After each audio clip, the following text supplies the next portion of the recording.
Habibi, come to Dubai! Hey guys, we're Ian and Anna, and we just spent the last 2 weeks in the incredible, futuristic city of Dubai. In this video, we want to share with you our top 15 favorite things to do in this city.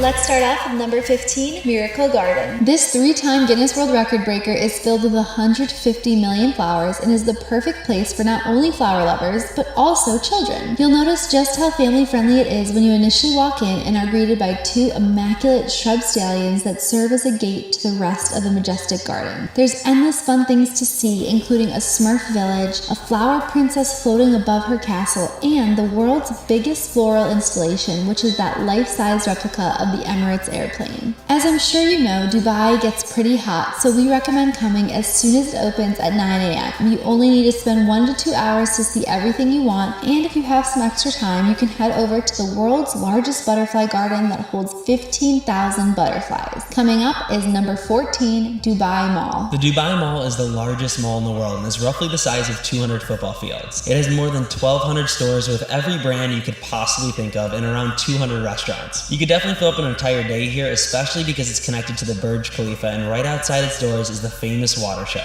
Other mind-blowing things you could find here is an Olympic-sized ice skating rink, the world's largest indoor aquarium, and even a 150-million-year-old dinosaur which was discovered in Wyoming. If you're not a fan of crowds, avoid this area at all costs because it gets around 75 million visitors a year and can feel quite claustrophobic. Next up is number 14, the iconic Burj Khalifa. Since 2009, the Burj Khalifa has been the tallest building in the world. At 828 meters high, it's equivalent to the size of 3 Eiffel Towers or 2 Empire State Buildings. It cost a whopping $1.5 billion to complete this structure. There's 160 floors, and you can ride all the way to 154 to visit the highest outdoor observation deck in the world. Don't worry, there's glass surrounding it so you won't fall off. I don't think people realize just how big this building is. If you're standing at its base, you have to crank your head all the way back just to see the tip of it. Ian, why don't you turn it sideways so I can see how it doesn't even fit in the frame. Oh my god. The building's exterior contains 26,000 glass panels, and I know what you're thinking. How do they keep it so clean? Well, they hire 120 glass cleaners, and it takes them 3 months to clean the entire building. And of course, while you're there, just outside the Burj Khalifa, you can see the world's largest water show. The Dubai Fountain was designed by a California-based company also responsible for the creation of the Bellagio fountains in Las Vegas. It was so cool taking in the water show from above on the observation deck and then seeing it again from the ground floor. The fountains dance every 30 minutes starting at 6 p.m. The Burj lights up in the background and is truly a sight to see. Apparently this spot is also very cool at New Year's when there are fireworks shooting from the building combined with a truly sensational water show. Next we have number 12, Museum of the Future. This has to be one of the coolest buildings we've ever seen, and it makes sense because its nickname is the most beautiful building on Earth. The symbolism behind it, though, makes it even more impressive. The building's circular form represents humanity, the green mound it sits on represents the Earth, and the void in the middle represents our unknown future. Wrapping the outside of the windows are 3 quotes from Sheikh Mohammed, who is the Prime Minister of the UAE and the ruler of Dubai. And these quotes in Arabic are his thoughts and vision for the city's future. The Museum of the Future officially opened to the public in 2022, so it's brand new, and that's why we couldn't even get a ticket to enter. We highly recommend you book online before arriving, so we'll make sure to put a link in the description below. Inside, you can expect to see the future of space travel, robots, innovation, and sustainability. Even if you can't enter the museum, you can still check out the lobby, which looks like you're walking into the future. It's an all-white room with spiral staircases, mesmerizing elevators, and a ceiling that glows up with more Arabic quotes. Personally, the best time to visit is at sunset, and when it gets dark, this entire structure glows in the night with the city shining all around it. Up next is number 11, the unbelievable Palm Jumeirah. There are 3 man-made islands off the coast of Dubai, but the biggest and most famous is the Palm Jumeirah. This palm tree-shaped island stretches 5 kilometers into the Arabian Gulf, and it's so massive that you can see it from space. To create this, they blasted 7 million tons of rock from a nearby mountain and dug up sand below the Persian Gulf. It cost $12 billion and took 6 years to build. The famous Atlantis stands at the front of the palm, and here you can have a full day of fun at the water park, which broke the world record for most water slides. We actually did spend a day here, and it was an absolute blast. I think if you have kids, this is the perfect spot to get some of their energy out. Definitely visit the Tower of Neptune first to go on the Leap of Faith, Atlantis' most famous water slide. If you're an adrenaline junkie and want to go skydiving, I don't know of many other places that you can skydive with a view like this one. This is actually the only way to see the palm from above other than taking a helicopter ride. Let us know in the comments below if you've gone skydiving in Dubai, because we would love to hear your opinion. Let's move on to number 10, rooftop bars and pools. Dubai is all about that go big or go home mentality, and they definitely didn't skimp out on rooftop pools and bars. Of course, Dubai holds two more records. First, it has the world's highest infinity pool, and second, it has the world's highest 360-degree infinity pool called Aura Sky Pool. The one we really wanted to visit was the Aura Sky Pool, but of course it was booked out for 2 weeks when we were there, so please make sure to book reservations far in advance. If you like to drink alcohol with city views, we have heard great things about Level 43 Sky Lounge, which is located on the roof of the Sheraton Hotel. This Sky Lounge overlooks Sheikh Zayed Highway, which is this famous road that connects all 7 Emirates in the UAE. It has an astounding 14 lanes, and during your time in Dubai, you will definitely spot supercars flying down this highway. Now on to number 9, the Dubai Frame. To be completely honest with you guys, at first I thought the concept of a gold-plated giant picture frame in the middle of the city was a little odd. I kind of didn't want to go, but then I found out what it symbolized. The Dubai frame represents a connection between both the past and the present in this rapidly changing city. When you're at the top of the building, on one side you'll see old Dubai where everything began, and on your other side you're going to be seeing the most futuristic city in the world that has just been built in the last 40 years' time. When you walk outside that elevator, the floors are actually censored, so when you step on them, they turn clear and you can see all the way to the ground below you. Even gave us a pretty good adrenaline rush stepping on those floors. Coming up, we have number 8, dune buggying. A trip to Dubai is not complete without visiting the sand dunes surrounding the city. We went on a safari tour that we'll talk about later in the video, but right now is all about dune buggying. We ended up choosing the cheapest 1-hour tour that we could find, which was $156 total for 2 people. That means each driver will get around 30 minutes behind the wheel, which was more than enough time for us. For our tour, we decided to get up bright and early one morning at 7 a.m. and head 1 hour to the sand dunes, which was the best decision. Not only is it less hot, but we had the entire tour to ourselves because no one wanted to get up that early. Just so you know, in Dubai, it's a law that you need a tour guide to lead you around the sand dunes, and at first I was super disappointed, especially because it started out really slow. Basically, at the beginning, the guide wants to feel out your driving skills, and once you're more confident, he definitely lets you go much faster.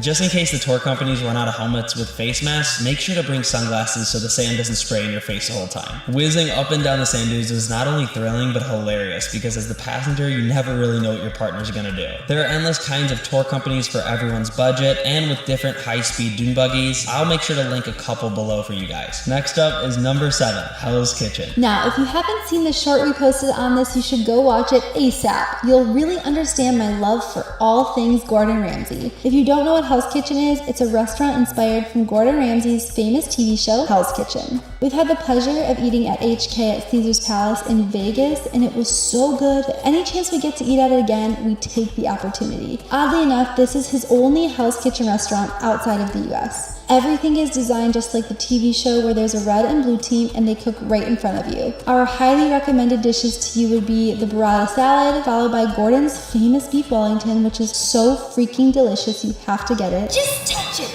It's so raw. It's smooth.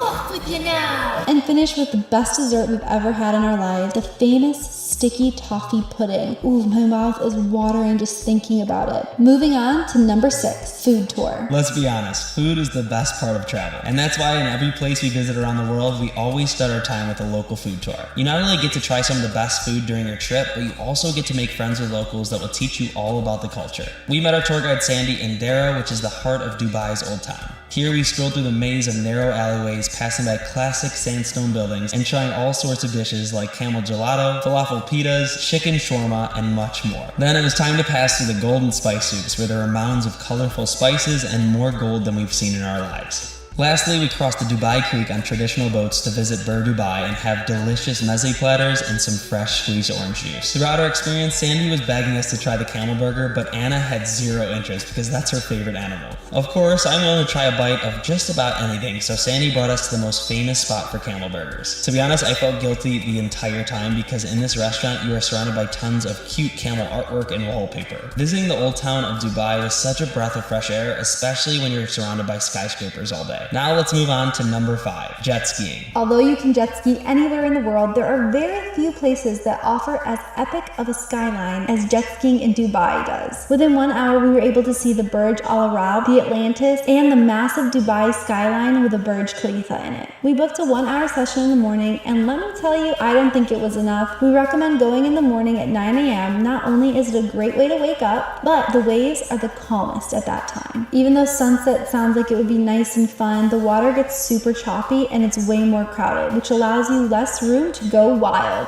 Either way, you can't get too wild because it's a requirement in Dubai to jet ski with a tour guide, but our guide was super chill and Ian reached 70 miles per hour. Next up, number 4, Dubai Marina and beaches. Dubai is probably one of the most well-rounded cities in the world. You have world record breakers for pretty much any category, beautiful architecture, old and new, deserts, and more fun than you could fill in a lifetime. But to have all this and be right next to the Persian Gulf with amazing beaches, you really can't beat it. Now, when visiting Dubai, you'll probably stay in one of 2 locations, either in the city center close to the Burj Khalifa or 25 minutes down the road near Dubai Marina. During our 2 weeks in Dubai, we split up our time and stayed 7 days downtown and 7 days in the Dubai Marina. And honestly, if we can go back, I would have spent more time near the marina. There's just nothing like having a $100 Airbnb a 5-minute walk from the beach. There are plenty of beaches lining up the coast, but we visited the most popular called JBR Beach right near the marina. Even though it was super crowded, it was the best spot to take in the sunset, watch yachts roll by, and even see the largest Ferris wheel in the world, which was inspired by the London Eye. Another fun thing you could do at the marina is take dinner cruises up and down the coast at night, which would be such a relaxing way to see different perspectives of Dubai. Next up is number 3, Deep Dive Dubai. Deep Dive Dubai is another world record breaking facility allowing thrill seekers to dive into another dimension. This is the deepest pool in the world at 60 meters deep, but it's so much more than a pool. It's basically like exploring a sunken city. It seems like there are so many rooms and crevices filled with unique things to do. There's even a game room where you can play foosball or chess. That is like all my favorite things combined in one place. Deep Dive Dubai is the one thing I really wanted to do. Unfortunately, it's a bit expensive and it was all booked up while we were there. All the more reason to visit again though. Next up, number 2, Abu Dhabi. Even though this one isn't located in Dubai, an Abu Dhabi day trip is a must-do. Abu Dhabi is the largest emirate and also the capital city of the UAE. If Dubai is the financial and tourism hub, then Abu Dhabi is the oil capital. And that's because 96% of the country's oil is found in this one emirate. Right now, to visit Abu Dhabi, you need a COVID test, but most tour companies will help you set one up at your hotel beforehand.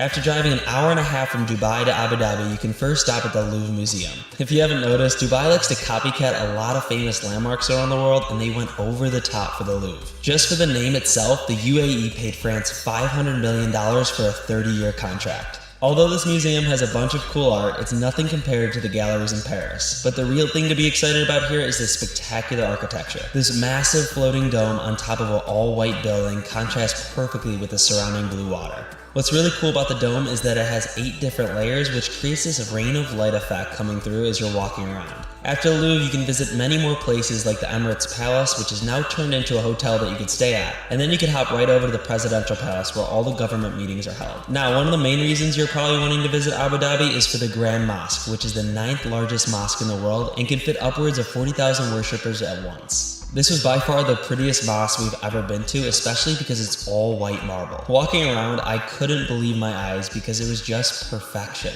Keep in mind there is a dress code here where men have to cover their shoulders and knees, and women have to cover pretty much everything besides their face. Thankfully, our tour guide was nice enough to bring an extra abaya, which is a traditional outfit of Emirati women. Another thing to keep in mind is that this is a place of worship, so please be respectful. The security guards do not want you touching each other in photos, giving peace signs, or basically any movement other than smiling. Now, coming in at number 1, the safari tour. A safari tour is something everyone should experience at least once in their lifetime. When you leave the city and approach the desert, you really get to see what a local Bedouin lived like.